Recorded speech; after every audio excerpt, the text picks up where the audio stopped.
حق ببرای منوی تل قول د قرآن دی ډاډ لرو مایوس نه یو دا زمونږ ایمان دی حق ببرای منوی تل د ژوند لار زمونږ د نن ورځې د خپرونې موضوع بیا هم د یو مسلمان ځانګړتیاوې. بسم الله الرحمن الرحیم.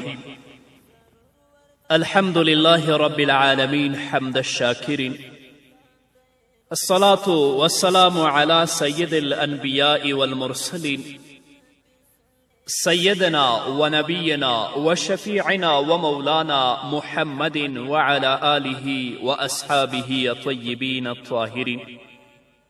قدرمنو اوریدونکو د ژوند د لارې د خپرونې مینوالو، السلام علیکم ورحمة الله وبرکاته. ستاسو روغتیا او خوشحالي د پاک رب نه غواړم په دې هیله چې د صحت او عافیت جامې پر تن ولرئ او خوشحالي مو په برخه وي. دا دی زه محمد یاسین فهیم د ژوند د لارې د خپرونې په وړاندې کولو کې ستاسو په خدمت کې یم. زموږ د نن ورځې د خپرونې موضوع بیا هم د یو مسلمان ځانګړتیاوې.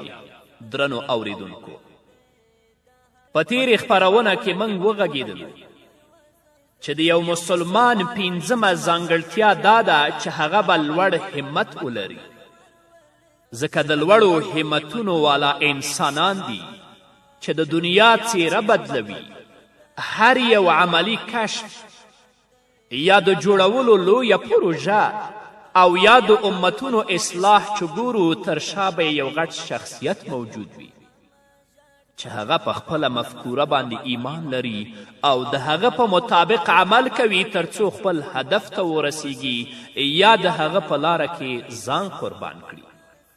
په دې وروستۍ کې چې اسلامي خلافت ړنګ شو او استعمارګر ځواکونه د مسلمانانو پر ځمکو برلاسي شول، د اسلامي شریعت پر ځای غیر دینی سیکولر قوانین پلي شول او په دې اړه چې اسلام د ټولې نړۍ د رهبري وړتیا لري ډیر شکوک او شبهات رامنځته شول. یو شمیر مفکرینو اسلام نه لرې کېدلو او غربي کېدلو ته بلنه پیل کړه.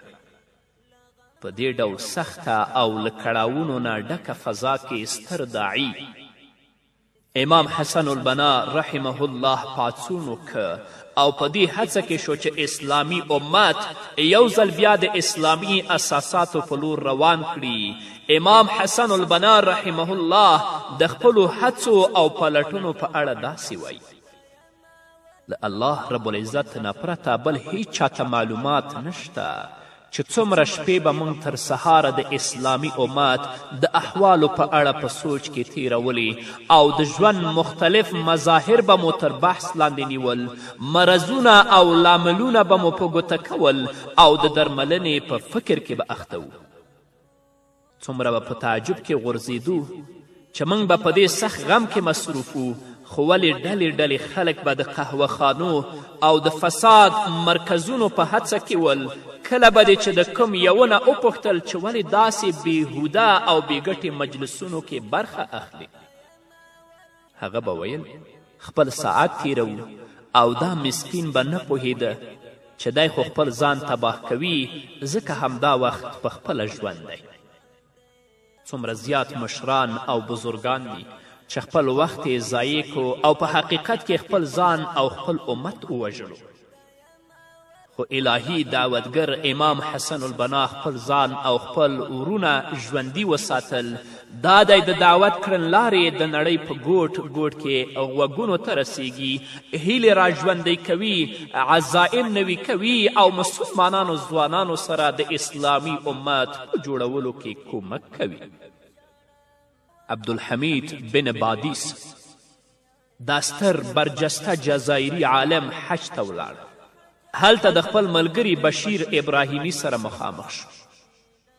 ملګري یې ځان سره پریکړه کړې وه چې په نبوي مسجد کې به اعتکاف کوي. خپل وخت یې له مخکې څخه په نبوي مسجد کې د عبادت، مطالعې او لیکلو لپاره تقسیم کړی و. ده ورڅخه وپوښتل که زه او ته دلته دا عمل کوو نو الجزایر به څوک آزاد کړي؟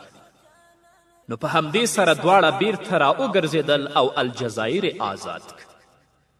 ولې څنګه آزاد که؟ ژور ایمان، سمه پوهه او مسلسل عمل سره. څومره ستر ستر خلک ول، د لوړو همتونو څښتنان ول او لوی لوی مخې وې. د شاعر دا قول ښه پرې صادق کیږي: واذا لم یکن من الموت بد فمن العجز ان تموت جبانا. کله چې د مرګ نه خلاصون نشته نو دا ستا کمزورتیا ده چې بې غیرتي کې مړ کیږي. ځینې خلکو خپل همتونه د علم په زده کړه کې په کار واچول. په دې باید پوه شو چې ټول انساني فضائل له علم نه پیل کیږي. الله رب العزت په صورت محمد کې په 19 آیت کې فرمایي: فاعلم انه لا اله الا الله. نو پوشه چې د الله رب العزت نه پرته بل څوک لایق د عبادت نشته.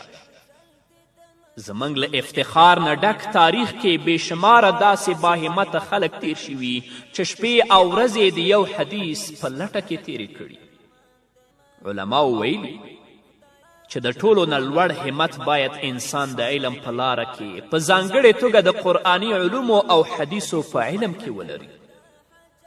دا هم باید ور اضافه کړو چې کوم دنیایي علوم چې د ژوند اصلاح او سمون ورسره تړلی هغه هم د قرآني علومو او حدیث په جمع کې حسابیږي. که چیرې دا پوهه او برداشت له مسلمانانو علماو سره نه و، په دې مختلفو علومو کې به د مسلمانانو ترمنځ نابغهګان نه و راڅرګند شوي او په مختلفو علومو کې به دوی د ټولې نړۍ په کچه رهبري نه کوله او د دوی مدارس به په نړۍ کې تر ټولو پرمختللي مدارس نه حسابېدل. الحمدلله چې حسابیږي. د لوړ همت له نښو څخه دا هم ده چې سړی باید علم د عمل سره یو ځای کړي، ځکه هغه علم به څه ارزښت ولري چې عملي جامه ونه لري.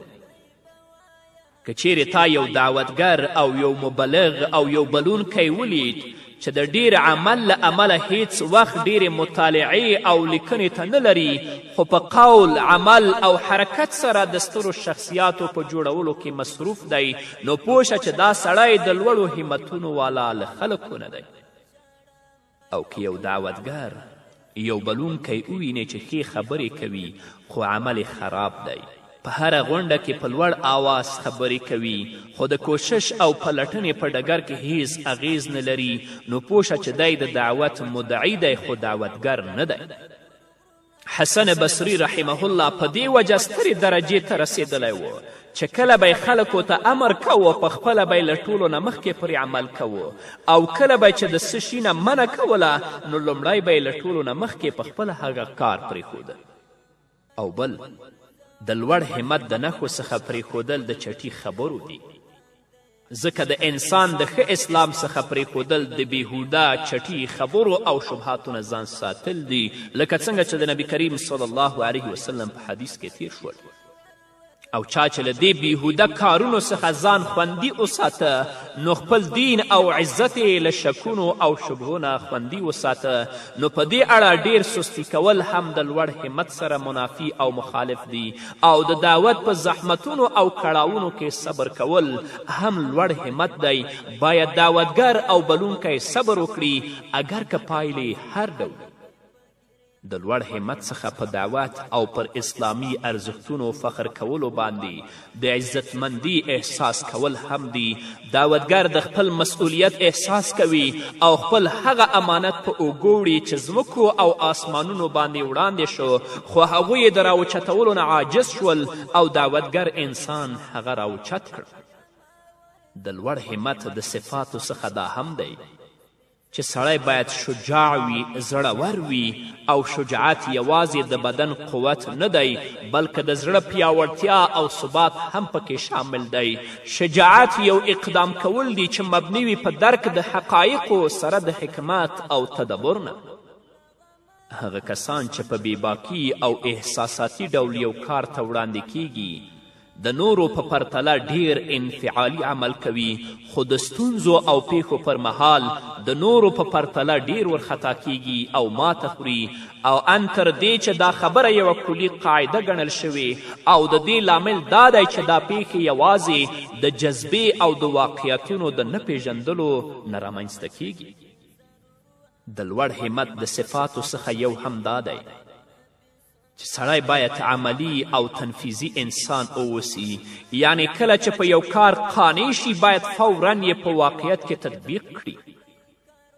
او هر چې هغه سوچونه دي چې تل مو په ژبه راځي او په هر مجلس کې یادونه کوو، دا نو اصل کې داسې نیمګړتیا ده چې له دعوتګر او له بلونکي سره نه ښایي. بل د لوړ همت څخه دا دی چې سړی د وخت احترام وساتي او ارزښت ورته ورکړي، ځکه وخت د امتونو او ټولنو او انسان د پرمختګ اساس او بنسټ دی. وخت ختمیږي انتظار نه کوي، تیریږي بیرته نه راګرځي. هره ورځ چې سهار کیږي ورځ آواز کوي، ای بني آدمه زه نوې ورځ یم او ستا په عمل ګواه یم، له مانه توښه واخله ځکه زه چې یو ځل لاړم بیا د قیامت تر ورځې پورې بیرته نه راګرځم. که کوم انسان دی ولید چې د وخت احترام یې نه کوه او وخت یې ارزښت نه ورکوه، نو پوه شه چې دا د بې ارزښته سامان دی. که څه هم څومره له قهر او جذبې ډکې خبرې وکړي او وښایي چې دعوتګر دی، خو چې وخت ته ارزښت نه ورکوي او د وخت احترام نه لري، په دې پوه شه چې هغه کله هم خپل هدف او خپل مطلب ته نشي رسېدلی. نو ځکه په دې کار کې زموږ قائد، زموږ مشر، زموږ پیشوا، زموږ ګران پیغمبر محمد رسول الله صلی الله علیه وسلم دی. کله چې ابو طالب د قریشو د تشویقولو او هڅولو په نتیجه کې رسول الله ته وایي چې د ده د قدرت او توان نه اوچت بار دی پرې نه اچوي، رسول الله ورته وایي والله لو وزع الشمس في يميني والقمر في يساري على ان اترك هذا الامر حتى يظهره الله او اهلك فيه ما تركته. د مسلمان د ځانګړتیاو څخه یوه ځانګړتیا دا ده چې هغه به لوړ همت لري. که لوړ همت درلوده خپلو هدفونو ته رسیدلی شي، او که لوړ همت ونه لري، شجاعت ونه لري، زړورتیا ونه لري، کله هم خپلو اسلامي اهدافو او اغراضو ته نشي رسیدلی. الله رب العزت دې ټول مسلمانان په دې ځانګړتیا باندې سنبال کړي. په همدې هیله درنو اوریدونکو نور به واورو، خو د یوې دمې نه وروسته ګور اسلامي ورونو توند جذب مړې نکړئ، چوپې مو د لوړ همت هغه ډېوې نکړئ، ټیټې مو حالاتو ته لوړې ارادې نکړئ، حق به بر امر وي تل قول د قرآن دی، ډاډ لرو مایوس نه یو دا زموږ ایمان دی، ډاډ لرو مایوس نه یو دا زموږ ایمان دی.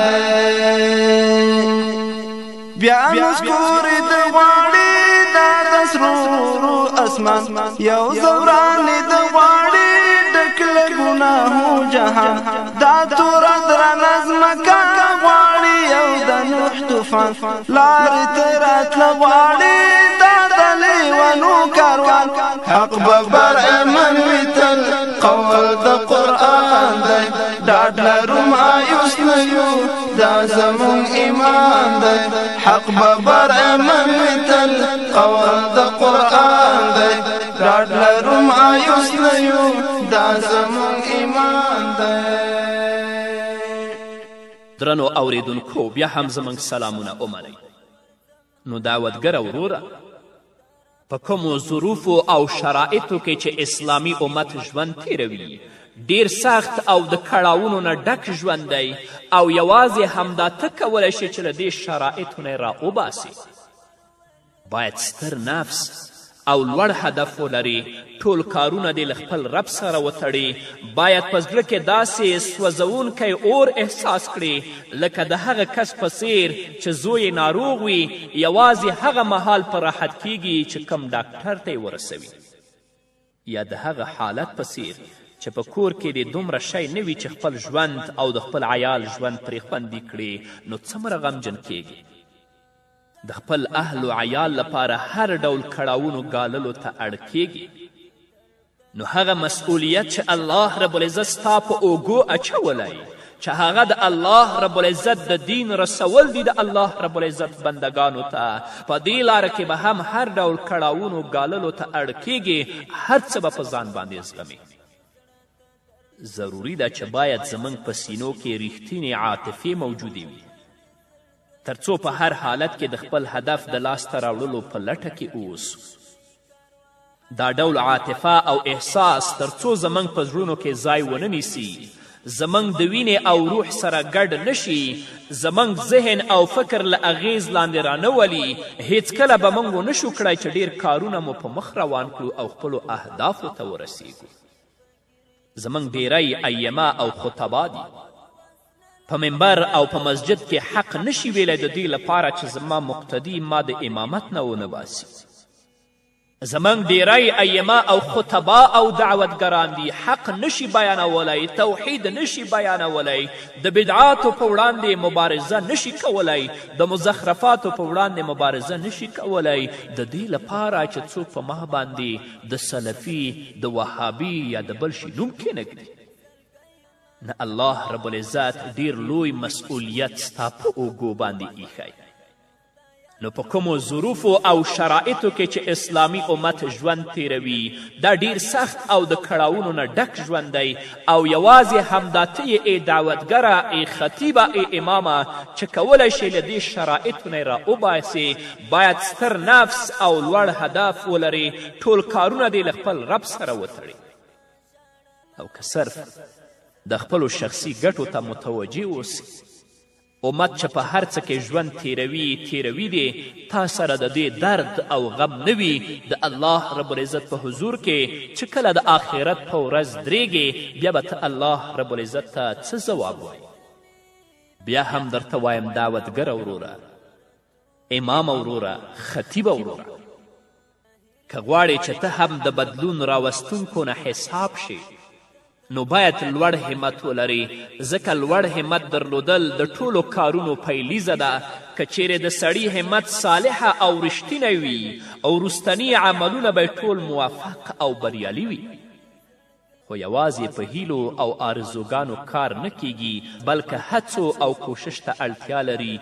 الله رب العزت په سورة عنکبوت کې 9 آیت کې فرمایي: والذین جاهدوا فینا لنهدینهم سبلنا وان الله لمع المحسنین. الله فرمایي او چا چې زموږ په لار کې هلې ځلې کړي دي، موږ به خامخا خپلې لارې وروښیو. الله رب العزت د نیکو کارو مل دی. وان الله لمع المحسنین. ځینې د هغو شیانو څخه چې تا سره په دې لاره کې کمک کوي هغه همیشه ذکر کول او د سلفو صالحینو سیرت لوستل دي چې ډیرې هڅې او پلټنې کړي او د همدوی په ذریعه الله رب العزت خپل دین خوندي ساتلی دی. راشه د صحابه و کرامو رضوان الله تعالی علیهم اجمعین مبارک سیرت ولوله چې هغوی د الله رب العزت د دین په رسولو کې څومره کړاوونه، تکلیفتونه او دردونه تیر کړي دي، خو وروسته شوي نه دي. راشه د تابعینو، د تبع تابعینو، د ایمه و کرامو ژوند مطالعه کړه چې هغوی د الله رب العزت د دین په رسولو او د دین په تبلیغ کې څومره کړاو، څومره تکلیف او څومره مشقت تیر کړی دی. د امام ابو حنیفه رحمه الله واقعه درته معلومه ده، د امام احمد بن حنبل رحمه الله واقعه درته معلومه ده چې د حق نه په دفاع کې هغوی څومره تکلیف، څومره کړاو او څومره مشقت برداشت کوي، خو د حق نه یو ځله هغه طرف ته قدم هم نږدي. ته چې حق د دې لپاره نه بیانوي چې د امامت نه ونوځم، یا حق د دې لپاره نه بیانوي چې څوک یو نوم او بل نوم را باندې کښېنږدي، آیا هغه مسئولیت چې الله رب العزت ستا په اوږو ایښی هغه دې ادا کړی؟ د الله رب العزت په حضور کې به د آخرت په ورځ باندې بیا ته څه ځواب وایي؟ امام ابن جوزی رحمه الله فرمایي د دغو همعصرو خلکو د سیرت نه پناه غواړم. نه په دوی کې د لوړو همتونو والا کس شته چې نوی زده کوونکی پسې اقتدا وکړي او نه پکې زاهد شته چې تقوا اختیار کوونکی ترې ګټه پورته کړي. نو د الله څخه وډار شئ او د هغو خلکو د سیرت په لټه کې شئ چې د لوړو همتونو خاوندان ول او د همدغو خلکو کتابونه او خبرونه ولولئ، ځکه د دوی لیکنې او کتابونه تاسې د دوی له احوالو څخه خبروي. نو دعوتګره وروره، امام او خطیب وروره، که له دې ډلې څخه نو د الله رب العزت حمد او ستاینه بیان کړه، او که د دوی له ډلې څخه نه نو کوشش وکړه چې په قدم روان شي، ځکه په ټولنه کې بدلون راوستل له تا نه پیل کیږي او الله رب العزت د یو قوم حالت نه بدلوي تر څو هغوی په خپلو ځانونو کې بدلون رانولي. نو درنو اوریدونکو، د یو مسلمان د ځانګړتیاو څخه یوه مهمه ځانګړتیا دا ده چې هغه باید لوړ همت ولري. په ځانګړې توګه امام، خطیب، عالم او دعوتګر کې لوړ همت درلوده، هغه کولی شي چې هغه مسئولیت چې الله د ده په اوږو باندې ایښی هغه ادا کړي او خپلو اهدافو ته ورسیږي. او که لوړ همت ونه لري خپل مسئولیت هم نشي ادا کولی او د الله دین کما حقه د الله رب العزت بندگانو ته هم نشي رسولی. الله رب العزت دې په همدې صفت باندې چې لوړ همت دی ما او د نړۍ ټول مسلمانان سنبال کړي تر څو د الله رب العزت دین د الله رب العزت بندگانو ته په سمه توګه ورسوو. په همدې هیله درنو اوریدونکو، دا وه زموږ د نن ورځې خپرونه چې ستاسو درانه حضور ته وړاندې شوه. تر بلې خپرونې پورې چې زه بیا هم ستاسو درانه حضور ته راځم، تاسې ټول په لوی او بخښونکي الله سپارم. پاتې ژوند مو نیکمرغه، ښاد، بریالي او کامیاب. بیا بګډه وډه شي دغه عریانې دنیا، کلکې زلزلې راځي بیا پر دې هغې دنیا، ورکه نابودېږي به دا جوړه خیالي دنیا، دې پاکې فضا نه به ورانه شي غربي دنیا. حق به برامن وي تل قول د قرآن دی، ډاډ لرو مایوس نه یو دا زموږ ایمان دی. حق به برامن وي تل قول د قرآن دی، ډاډ لرو مایوس نه یو دا زموږ ایمان دی.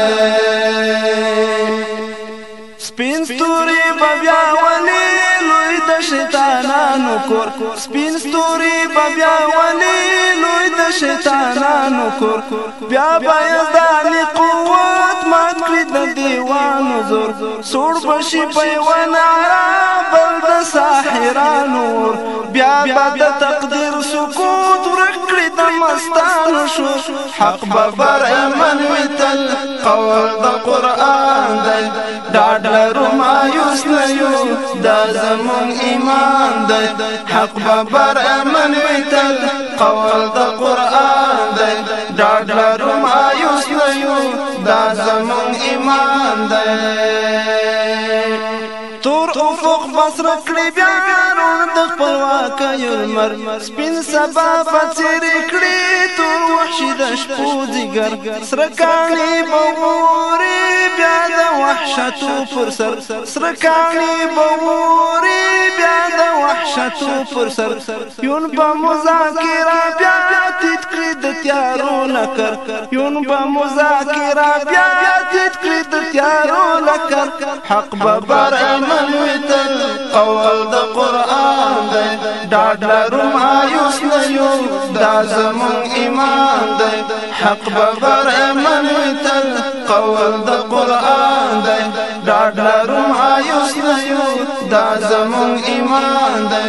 حق به برامن وي تل قول د قرآن دی، ډاډ لرو مایوس نه یو دا زموږ ایمان دی. حق به برامن وي تل قول د قرآن دی، ډاډ لرو مایوس نه یو